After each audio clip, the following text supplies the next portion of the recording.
Okay, here we are today with the TANLENKI QR2, an alternative to Fanatec's wheel side adapter for the QR2, essentially. This third-party quick release is a lot cheaper than buying the Fanatec quick release, so it's worth checking out because you can save a lot of money if you get this. If we take a look at the back of the box, which incidentally is very nicely packaged, look at that, very professional. There is a parts list. So you can see the bits and pieces that are included. Let's open it up. There you go, there's a QR code for the QR2. There's a little bag here with the tools and screws, plus, which you may or may not need, depending on what wheel you're attaching it to, is there's a little spacer, a little plastic spacer, a ring that goes around the pins. So you may need it, you may not, but I think you'll realise if you need it, if you don't have that already installed. And the quick release.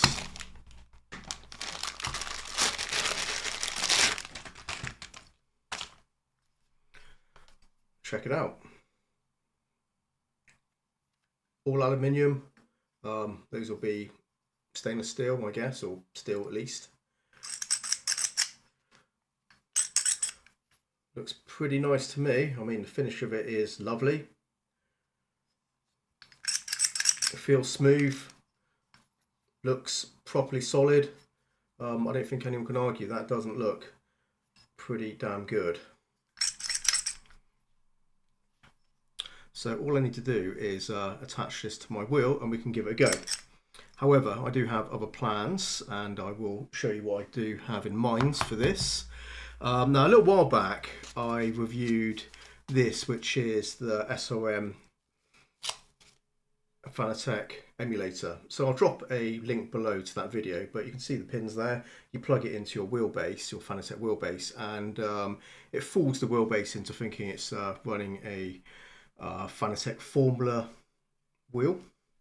And then you can just add your own wheel on top of it. Since I'm running on PC, my wheelbase, I can just run a button plate, which I'll bring in now, with a USB cable to my PC. So here is the button plate I'll be using. So you can see USB at the end. So I'll be using that along with this. In addition, because that is not a standard 70mm bolt pattern, Fanatec have got their own sort of like a mounting system here. I will need to use this adapter as well to interface between the button plate and wheel to this. Again, I have covered this in my video for this, so check it out. Incidentally, this same company, TANLENKI, they also actually sell something really similar. A wheel, like a little adapter like this, an emulator plus an adapter, but there's no point in me getting that when I already have this. But the TANLENKI edition of this is actually, it looks a little bit better actually, because it's sort of like casted in metal, where this is sort of 3D printed. I mean, there's nothing wrong with it. It's also cheaper than the SRM emulator, and they also have a adapter like this as well to interface between the quick release and the wheel. Which is also a bit cheaper than what SRM sell. SRM are based in the UK, incidentally. So all I need to do is get this tested. Now, the wheelbase of choice I'm going to be mounting this to, so we can get like a good thorough test and see if this is nice and strong and there's no looseness, etc. will be a Clubsport DD+. So that's 50 Nm wheelbase, so we can really put this thing through its paces. It's a bit dusty. Haven't used this button plate for a while. By the way, that is a Simline wheel plate. I picked this up years ago, in fact, and I have a video on it, so I'll drop a link below to that. In addition, that is a turn racing steering wheel. You might recognise it. And I have recently actually reviewed this, so there is a video for that too.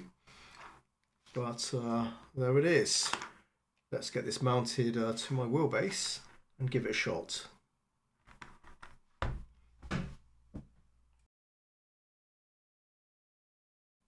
Okay then, I have my Sim Racing Machines Fanatec emulator installed. Let's attach the wheel.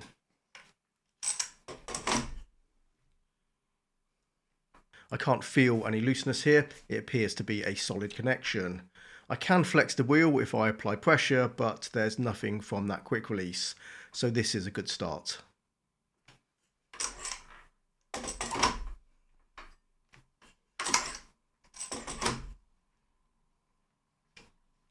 This is the force feedback test in the Fanatec software. I have the wheelbase set at 15 Newton meters.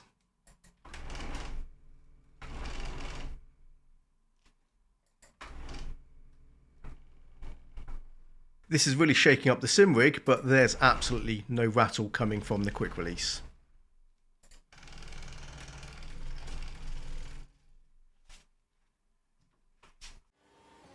For this final piece of commentary I'm recording right now, it's been about 3 weeks since I've began using the TANLENKI QR2 on the Clubsport DD+.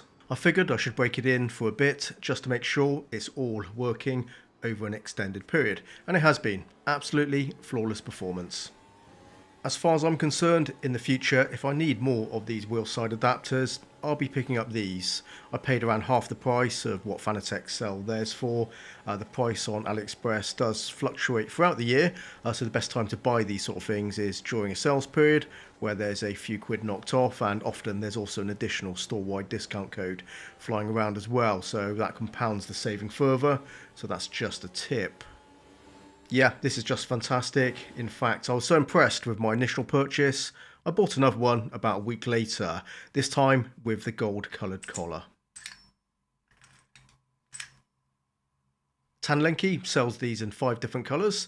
Interestingly, the box is now labelled QR2 Pro this time, but other than the colour, it's exactly the same design and materials as the first one I bought.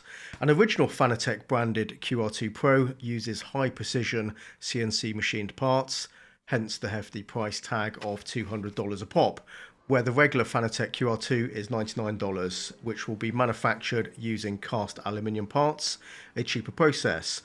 So although it's labelled the TANLENKI QR2 Pro, I don't expect it's been fully machined from billet aluminium. This quick release is more like a regular Fanatec QR2 alternative, but at a considerably lower price. So there you have it, the TANLENKI QR 2.0 or QR2 Pro. Either way, a cheaper way to add a Fanatec QR2 to your Fanatec wheels. I like it, and certainly I have no problem recommending it.